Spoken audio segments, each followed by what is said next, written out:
నమస్తే వంశీ గారు. నమస్కారం madam. July 16th memory and దాంతోపాటు స్పీడ్ రీడింగ్ క్లాసెస్ మనం తీసుకోబోతున్నాం. అది కూడా 10 days కంప్లీట్గా వాళ్ళతో ట్రావెల్ అవుతుంటుంటారు.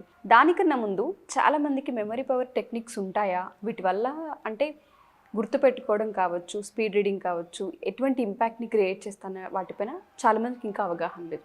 ఇవాళ మెమరీ టెక్నిక్స్ సంబంధించి ఒక ఎపిసోడ్ ఏం చేయబోతున్నాం? ఎస్ మేడం, ఈరోజు మనము అసలు ఎలాంటి స్ట్రెస్ లేకుండానే చాలా పెద్దగా ఉన్నటువంటి ఏ కంటెంట్ అయినా సరే మనం చాలా చిన్న వేలో అంటే మనమే దాన్ని సింప్లిఫై చేసుకొని ఎలా నేర్చుకోవాలి, ఎలా గుర్తుపెట్టుకోవాలనే విషయాన్ని పట్ల తెలుసుకుందాం ఈరోజు. దాన్నే నిమోనిక్ మెథడ్ అంటారు మేడం. సైకాలజీలో దీన్ని కొండ గుర్తుల పద్ధతి అంటారు. కొండ గుర్తుల పద్ధతి అంటే ఒకటే మేడం, ఫస్ట్ మనము ఒక అర్థవంతమైన పదాన్ని ఒకటి ఏర్పాటు చేసుకుంటే ఆ అర్థవంతమైన పదం నుంచి మనకు కావాల్సిన కంటెంట్ ఆటోమేటిక్గా వస్తుందన్నమాట. సో ఎలా వస్తుందంటే, ఒక ట్రైన్ని ఆ మిగతా ట్రైన్ యొక్క మిగతా అన్ని బోగిల్ని లాగాలంటే ఇంజన్ అనేది చాలా ఇంపార్టెంట్. అంటే ఒక ఇంజన్ తెలిస్తే, ఆ ఇంజన్ పర్ఫెక్ట్గా ఉంటే మిగతా బోగిలన్నింటినీ ట్రైన్ ఎలా లాక్కెళ్తుందో సేమ్ మనం ఈ మెథడ్లో ఆ ఇంజన్ లాంటి ఒక సెంటెన్స్ని మనం క్రియేట్ చేసుకోవాలి. మిగతా కంటెంట్ని ఆటోమేటిక్గా ఆ ఇంజన్ బోగిలను ఎలా లాక్కెళ్తుందో మన కంటెంట్ అంటే మనం ఆ క్రియేట్ చేసుకున్న ఆ వర్డ్ ఉంది కదా, ఒక సెంటెన్స్ కావచ్చు, వర్డ్ కావచ్చు, ఆ సెంటెన్స్ అనేది మిగతా కంటెంట్ అంతటిని కూడా ఎలాంటి స్ట్రెస్ లేకుండా ఈజీగా లాక్కుంటుంది. సో అందరికీ తెలిసిన పదం నుంచి స్టార్ట్ చేద్దాం. అంటే చిన్న చిన్న స్టెప్స్ నుంచి స్టార్ట్ చేస్తాను మేడం. ఫస్ట్ వచ్చేసి ఇక్కడ అందరికీ తెలుసు రెయిన్బోలో ఎన్ని కలర్స్ ఉంటాయి? 7 కలర్స్ ఉంటాయి. సో ఆ 7 కలర్స్ని కొంతమంది స్టూడెంట్స్కి తెలియదు. అలాంటప్పుడు మనము ఆ 7 కలర్స్ ఏమేమి ఉంటాయంటే జస్ట్ వాళ్ళకి ఐడియా ఉండడం కోసం విబ్జిఆర్ అని గుర్తుపెట్టుకుంటే సరిపోతుంది. VIBGYOR. ఇక్కడ విబ్జిఆర్ అంటే వి అంటే వాయిలెట్, ఐ అంటే ఇండిగో, నెక్స్ట్ బి అంటే బ్లూ, జి అంటే గ్రీన్, వై అంటే ఎల్లో, ఓ అంటే ఆరెంజ్, ఫైనల్గా ఆర్ అంటే రెడ్. అంటే ఇప్పుడు ఈ కలర్స్ అన్నీ గుర్తు రావాలంటే కొన్నిసార్లు ఆ రెయిన్బోలో ఉన్నటువంటి కలర్స్ని మనం గుర్తు చేసుకునేటప్పుడు కొన్నిసార్లు ఓవర్లాప్ అవ్వచ్చు. అంటే ఆ కలర్స్ కూడా వేరు కలర్స్ రావచ్చు, ఉన్న కలర్స్ ఎగిరిపోవచ్చు కూడా. కాబట్టి అలాంటి డిస్టర్బెన్స్ లేకుండా జస్ట్ మనం విబ్జిఆర్ అని గుర్తుపెట్టుకుంటే ఆటోమేటిక్గా అన్ని కలర్స్ వస్తాయి. Violet, IndiGo, blue, green, yellow, orange, red. ఇది విబ్జిఆర్ అనేది ఇంజన్, ఇదంతా బోగీలు. నేను చెప్పాను కదా, అంటే అదొక్కటి వస్తే చాలు ఈ ఆటోమేటిక్గా ఈ కంటెంట్ వస్తుంది. సేమ్ అలాగే ఇంకోటి చూద్దాం madam. Planets of solar system ఏమేమి ఉంటాయి దీంట్లో అంటే Mercury, Venus, Earth, Mars, Jupiter, Saturn, Uranus, Neptune. ఇవి 8 ప్లానెట్స్. ఇంతకుముందు 9 ప్లానెట్స్ ఉండేది, ఇప్పుడు 8 ప్లానెట్స్ అయింది. ఈ ప్లానెట్స్ నేమ్స్ గుర్తుపెట్టుకోవాలంటే మనం ఇది అన్ని కొన్నిసార్లు ఇంతకుముందు చెప్పినట్టుగానే మర్చిపోతాం ఈజీగా. సో కానీ చాలా సింపుల్గా మనం ఇప్పుడు ఒక వర్డ్ క్రియేట్ చేస్తాము. My very enthusiastic mother just served us noodles. అంతే. మై వెరీ ఎంతూజియాస్టిక్ లేకపోతే ఎనర్జెటిక్, మీ ఇష్టం ఏదైనా పెట్టుకోండి. My very enthusiastic mother just served us noodles. అంటే చాలా యాక్టివ్గా ఉన్న మా అమ్మ ఇప్పుడే నాకు నూడిల్స్ పెట్టింది. ఇది ఒక్క పదం గుర్తుపెట్టుకుంటే మనం ఆటోమేటిక్గా ఆ 8 ప్లానెట్స్ నేమ్ చెప్పవచ్చు. ఎలా అంటే ఇప్పుడు చూడండి మేడం, దీంట్లో మై ఉంది కదా, ఈ మైలో మనం స్టార్టింగ్ వర్డే తీసుకోవాలి. వెరీలో స్టార్టింగ్ వర్డ్, నెక్స్ట్ ఎంతూజియాజం అంటే ఈ, ఎం అంటే మదర్ అంటే ఎం, జస్ట్ అంటే జే, సర్వ్ అంటే ఎస్, అజ్ అంటే యూ, ఎన్ అంటే నూడిల్స్. ఇవే స్టార్టింగ్ లెటర్స్ తోటి మన 8 ప్లానెట్స్ నేమ్స్ కూడా స్టార్ట్ అవుతాయి. చూడండి, ఫస్ట్ ఇప్పుడు మై వెరీ ఉంది కదా మేడం, ఇప్పుడు ఆటోమేటిక్గా మై అంటే ఎం కదా, మై, సో మెర్క్యూరీ. మై అయిపోయింది, మై అంటే మెర్క్యూరీ ఆటోమేటిక్ గుర్తొస్తుంది. వెరీ అంటే వీనస్. నెక్స్ట్ ఏముంది? మై వెరీ ఎంతూజియాస్టిక్, ఈ అంటే Earth, my very enthusiastic. Mother, Mars, my very enthusiastic mother. Just, Jupiter, just J అంటే జూపిటర్. సర్వ్ అంటే Saturn, us Uranus, noodles Neptune. Just simple. అంటే మనకు గుర్తు రావాల్సింది 8 ప్లానెట్స్ నేమ్ గుర్తు రావాలంటే జస్ట్ ఇది ఒక్క పదం గుర్తుపెట్టుకోవాలి. ఒక అక్షరంని తీసి దానికి మనకి ఏదైతే ఈజీగా గుర్తుంటుందో అది ఇంట్లో యాక్టివిటీ అయ్యి ఉండొచ్చు, వాళ్ళకి సంబంధించింది ఏదైనా సరే దాని ఒక వర్డ్లా క్రియేట్ చేసుకోగలిగితే ఫస్ట్ పదాన్ని బట్టి మనం ఒక ఇక్కడ ఏదైతే ప్లానెట్ నేమ్ కావచ్చు, వాళ్ళ సిలబస్లో ఉండే ఏదైనా సరే మనం గుర్తుపెట్టుకునే అవకాశం ఉంటుంది. ఓకే, ఇప్పుడు ఫర్ ఎగ్జాంపుల్ ఇంట్లో మదర్ పిల్లలకి బయట సూపర్ మార్కెట్కు, కిరాణం షాప్కు పంపిస్తుంది. అప్పుడు ఒక లిస్ట్ పంపిస్తుంది. మ్యాక్సిమం ట్రై చేయండి. దానికి ఒక 10 వర్డ్సే ఫస్ట్గా ఆ 10 ఏదైతే వాళ్ళు సర్కిల్ చెప్తారో ఆ 10 ఏదైతే ఉన్నాయో దాన్ని మీరు చూడకుండా ఇలా ఒకటి ఓవరాల్గా ఒక క్రియేట్ చేసుకోండి. అంటే ఒక నిమోనిక్ వర్డ్ లేదా సెంటెన్స్ క్రియేట్ చేసుకోండి. అప్పుడు అర్థమవుతుంది దాని వాల్యూ ఏందనేది. సో ఇంట్లో ఉన్న ఆ చిట్టి ఏదైతే ఉంటుందో, మీరు రాసుకున్న ఆ చిట్టి, సరుకుల చిట్టి, దాన్ని కూడా ఈ మెథడ్లో గుర్తుపెట్టుకొని ఎలాంటి చిట్టి లేకుండా ట్రై చేయండి. చాలామంది ఏం చేస్తున్నారంటే ఈ మధ్యకాలంలో ఫోన్స్ వచ్చిన తర్వాత దీన్ని వాడడం లేదనమాట. చాలామంది బ్రెయిన్ పవర్ని, బ్రెయిన్ ఒకటే సూత్రం madam, use it or lose it. నువ్వు వాడితే నీకు యూజ్ అవుతుంది, లేదంటే అది ఆటోమేటిక్గా ఆ న్యూరన్స్ అనేది పెరిగి ఆటోమేటిక్గా అవి చనిపోతుంటాయి. అలాంటప్పుడు ఇలాంటి యూజ్ ఉండదు. సో నెక్స్ట్ చూద్దాం మేడం, పార్ట్స్ ఆఫ్ స్పీచ్. చాలామందికి హెల్ప్ అయ్యేది, చాలామంది తెలుసుకునేది ఏముంటుంది, pronoun, adjective, verb, adverb, noun, pronoun, preposition, interjection, conjunction. So వీటన్నింటిని గుర్తుపెట్టుకోవాలంటే ఆటోమేటిక్గా మనం ఏం గుర్తుపెట్టుకోవాలి, ఒక్కొక్క వర్డ్ని నేను క్రియేట్ చేస్తున్నాను, జస్ట్ ఆటోమేటిక్గా ఇది వస్తుంది చూడండి, పవన్ పిక్. అంటే ఇప్పుడు power star example, Pawan pick అంటే నేను ఏం చేస్తాను అంటే ఇక్కడ ఓవరాల్గా మనం ఏదైతే పార్ట్స్ ఆఫ్ స్పీచ్లో ఫస్ట్ లెటర్ ఉందో ఆ లెటర్ని తీసుకొని, ఒక్కొక్క లెటర్ని తీసుకొని ఒక సెంటెన్స్ లేకుంటే ఒక వర్డ్ని క్రియేట్ చేస్తాను. ఇంతకుముందు దాంట్లో అది ఇప్పుడు కూడా. ఇప్పుడు పవన్ అంటే పి అంటే ప్రొనౌన్, ఏ అంటే అడ్జెక్టివ్, నెక్స్ట్ వి అంటే వర్బ్, నెక్స్ట్ ఏ అంటే అడ్వర్బ్, నెక్స్ట్ ఎన్ అంటే నౌన్, నెక్స్ట్ లాస్ట్ పవన్ అయిపోయింది. పిక్, పి అంటే ప్రిపోజిషన్, ఐ అంటే ఇంటర్జెక్షన్, సి అంటే కంజంక్షన్.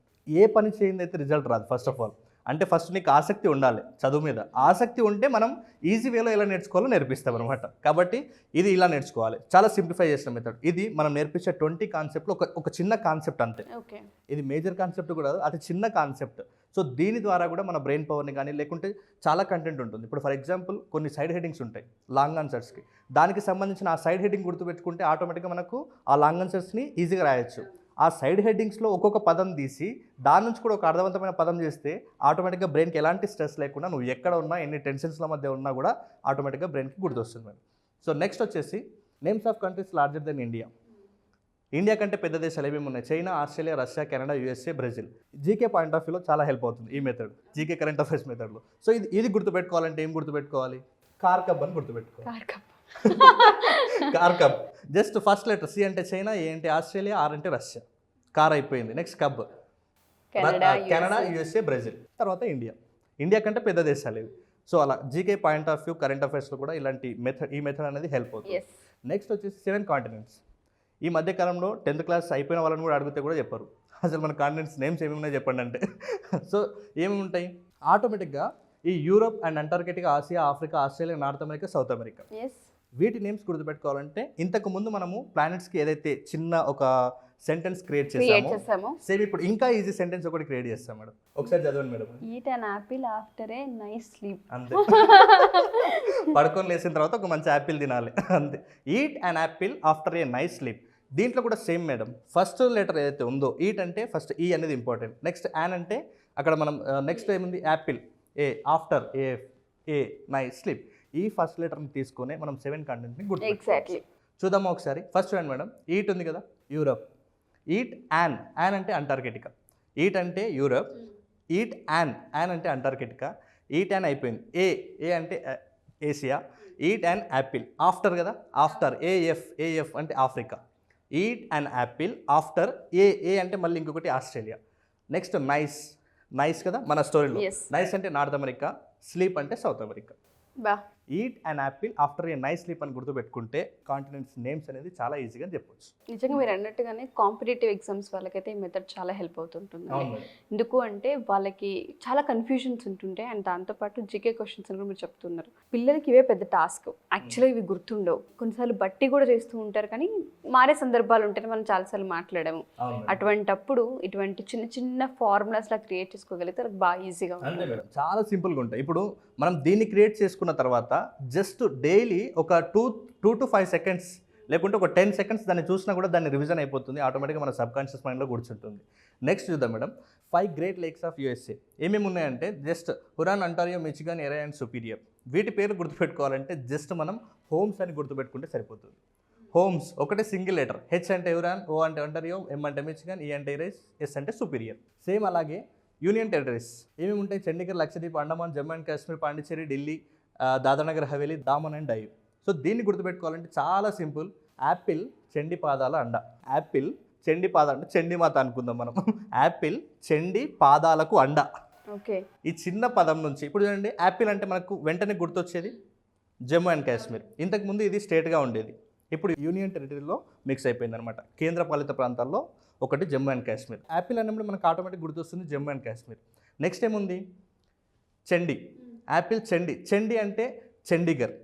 చండి అంటే చూడండి మేడం, దాంట్లో చా సౌండ్, నెక్స్ట్ డి కూడా చండి. ఒకవేళ తెలుగులో మనం అబ్జర్వ్ చేసుకుంటే చా అంటే చండీగఢ్, డి అంటే ఢిల్లీ. యాపిల్ అనేది చండి. నెక్స్ట్ ఏముంది, పాదాల. సో పాండిచ్చేరి. నెక్స్ట్ దా అంటే దాదర్ నగర్ హవేలీ, లా అంటే లక్షద్వీప్. చండి పాదాల. నెక్స్ట్ ఏముంది అండ.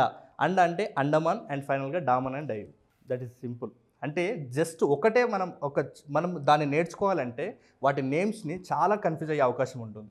కానీ మనం ఎలాంటి కన్ఫ్యూజన్ లేకుండా చాలా ఈజీ వేలో ఒక చిన్న పదాన్ని క్రియేట్ చేసుకుని ఈ పదాన్ని నువ్వు బస్సులో పోతున్నప్పుడు రివైజ్ చేసుకోవచ్చు, తింటున్నప్పుడు రివైజ్ చేసుకోవచ్చు, లేకుంటే నీకు నిద్ర రానప్పుడు కూడా నువ్వు రివైజ్ చేసుకున్నా సరిపోతుంది. నీకు ఆ కంటెంట్ అనేది ఈజీగా నీ బ్రెయిన్లో సబ్కాన్షియస్గా ఫీడ్ అయిపోతుంది. అలా ఉంటుంది మేడం. ఒకవేళ కరెంట్ అఫైర్స్కు జీకేకి చూసాం కదా, ఒకవేళ అదే సోషల్ పరంగా అయితే చాలామంది రాజులు ఉంటారు, చాలామంది రాజ్యాలు ఉంటారు. సో దానికి సంబంధించి ఇప్పుడు ఇక్కడ మొఘల్ ఎంపైరర్స్ ఉన్నారు మేడం. ఎవరి తర్వాత ఎవరు వచ్చారు? ఫర్ ఎగ్జాంపుల్ బాబర్ తర్వాత హుమాయూన్ వచ్చాడు, హుమాయూన్ తర్వాత అక్బర్ తర్వాత జహాంగీర్ తర్వాత షాజహాన్ తర్వాత ఔరంగజేబ్ వచ్చారు. సో ఈ రాజుల లిస్ట్ ఎవరి తర్వాత ఎవరు వచ్చారని గుర్తుపెట్టుకోవాలంటే మనము ఆ కాలంలో బాబర్ తర్వాత ఇంకెవరు వచ్చారు, మనకు ఒకవేళ ఈ ట్రిక్ లేకపోతే మనం పేర్లు కొంచెం ఓవర్లాప్ అయ్యే అవకాశం ఉంటుంది. మరీ అంత కాన్సెప్ట్ మీద డెప్త్ ఉన్న వాళ్ళు ఓకే, కానీ ఒకవేళ ఓన్లీ చదువుకున్న వాళ్ళు మళ్ళీ అంటే దాన్ని కరెక్ట్గా నేర్చుకొని రాయాలి అనుకున్న కాన్సెప్ట్ ఉన్న వాళ్ళు మాత్రం తప్పు రాసే అవకాశం ఉంటుంది. సో దాని గురించి జస్ట్ మనం బజ్సా అని గుర్తుపెట్టుకుంటే సరిపోతుంది. బజ్సా BHAJSA అంటే ఒక్కొక్క లెటర్ తీసి నేను అక్కడ ఒక మీనింగ్ఫుల్గా ఉండొచ్చు, లేకపోతే రిథమిక్గా ఉన్నా సరే, ఓకే, మనకు కన్వీనియంట్గా ఉండాలి. కానీ ఒకవేళ అర్థవంతంగా లేకపోతే కనీసం మనకు సెల్ఫ్గా ఏదన్నా అర్థం వచ్చిందా, లేకుంటే అది బయటికి కొంచెం అంత బాగలేకపోయినా మనంతటా మనం గుర్తుపెట్టుకునేటట్టన్నా ఎవరైనా క్రియేట్ చేసుకోవచ్చు. సో ఇప్పుడు చూడండి బజ్సా అనేది దానికి ఒక మీనింగ్ షేప్, కాకపోతే రిథమ్ బాగుంది. బజ్సా జస్ట్ B అంటే బాబర్, H అంటే హుమాయూన్, A అంటే అక్బర్, J అంటే జహాంగీర్, S అంటే షాజహాన్, ఫైనల్గా A అంటే ఔరంగజేబ్. సో అంటే ఇది సిలబస్లో కూడా ఏదైతే ఉంటుందో స్టూడెంట్స్ అది ఎవరైనా కావచ్చు, ఇప్పుడు మనం 5th స్టాండర్డ్ నుంచి చూస్తే చాలామంది అప్పటి నుంచి పిల్లల్ని గమనిస్తూ ఉంటారు. ఎడ్యుకేషన్లో గుర్తుపెట్టుకోగలుగుతున్నారా, మర్చిపోతూ ఉన్నారా, లేదంటే స్కూల్లో ఉన్నంతసేపు బాగానే ఉంటుంది, ఇంటికి వచ్చాక అటెంప్ట్ చేయలేకపోతున్నారు, చదివినంతసేపు బాగానే ఉంది, ఎగ్జామ్ అనగానే మర్చిపోతున్నారు అంటూ ఉంటారు. వాళ్ళ సిలబస్ ఏదైనా సరే మనం ఇటువంటి ట్రిక్స్ని అప్లై చేయొచ్చు, అక్కడ కూడా అప్లికేబుల్ అవుతుందా? ఏదైనా సరే ఇప్పుడు మనకు ఇలాంటివి మనం ఇంతకుముందు చూపించిన విబ్జార్ అని అది ఫిజిక్స్లో ఎక్కువ యూజ్ అవుతుంది, జీకే కరెంట్ అఫైర్స్లో, సోషల్లో, అంటే ప్రతి సబ్జెక్ట్లో కూడా ఈ మెథడ్ని ఇంప్లిమెంట్ చేసే అవకాశం ఉందన్నమాట. చాలామందికి ఇది ఒక పెద్ద అపోహ ఉంది మేడం. అంటే ఓన్లీ మెథడ్స్ మాత్రమే చెప్తారండి. మెథడ్స్ చెప్పడం కాదు. మెథడ్స్ కావాలంటే ఇప్పుడు యూట్యూబ్లో నేను చెప్పిన వీడియోస్ చూసి సరిపోతుంది. సబ్జెక్ట్కి ఎలా ఇంప్లిమెంట్ చేసుకోవాలో తెలియదు చాలా మంది. అదే కీ కదా, అది తెలుసుకోవడానికి మనం క్లాసెస్ పెడతాం. అవును మేడం, ఆ 10 daysలో కూడా మనం అదే చెప్తాం, సబ్జెక్ట్కి ఎలా ఇంప్లిమెంట్ చేయాలి. ఇప్పుడు నేను చెప్పింది కూడా చాలా బేసిక్ మెథడ్ ఇది. ఇవి క్రియేట్ చేసుకోవాలంటే కూడా ఇంకొక అడ్వాన్స్ మెథడ్ ఉంటుంది మేడం. అంటే ఇవి చాలా ఈజీ వేలో క్రియేట్ చేసుకున్నాం.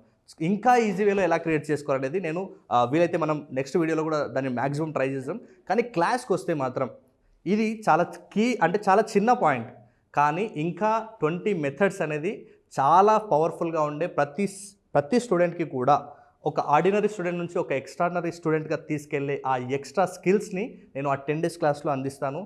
ఆ వర్క్షాప్కి అటెండ్ అయితే మీరు ఇంకా ఎలాంటి వర్క్షాప్కి అటెండ్ అవ్వాల్సిన పని లేదు. నేను ఇచ్చే ఆ మాన్యువల్ అనేది అవుతుందో, ఆ మెటీరియల్ అవుతుందో అది మీకు ఖచ్చితంగా, అంటే మీరు జాబ్ తర్వాత కూడా, లేకుంటే ప్రతి ఒక్కరు స్టూడెంట్ కావచ్చు, జాబ్ హోల్డర్ కావచ్చు, లేకపోతే బిజినెస్ మ్యాన్ కావచ్చు, కాంపిటేటివ్ ఎగ్జామ్స్కి ప్రిపేర్ అయ్యే వాళ్ళు కాదు, ఎవరైనా సరే అది మీకు ఒక బ్లూ ప్రింట్ లాగా యూజ్ అవుతుంది. Thank you so much. చాలామంది పిల్లలకి ఇది సిలబస్లో కూడా అప్లై చేయొచ్చు అన్న పాయింట్ తెలీదు, ఓన్లీ క్లాస్లో మాత్రమే దాన్ని మనం ఎక్స్ప్లెయిన్ చేయడం జరుగుతుందని మీరు చెప్పడం వల్ల చాలా క్లారిటీ వచ్చి ఉంటుంది చాలామందికి. థ్యాంక్ యూ వంశీ గారు, thank you so much. Thank you.